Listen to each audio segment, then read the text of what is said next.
Ayan, magluluto tayo ng pakbit daw to. Di maintindihan. Mikos-mikos na lang to. Wala namang gata. Ayan, sitaw. Ito, okra. Ito yung mga panangkap. At ito ang pinakamasarap nga panahog. Ayan. Magic sarap. At importante, ito. Isang garapon ng asin. Tustahin mo natin tong baboy para nga Hugasan mo na ba? lalong sumarap. Ito pa. Sahog ba ito? Ay, hindi pala pwede yan dyan.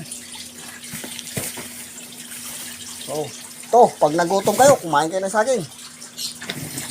Para matanggal yung mga rayuma.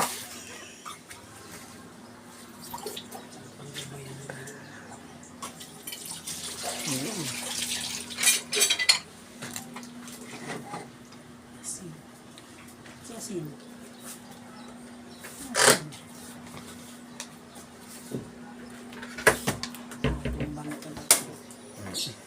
Wala. Kaming okra.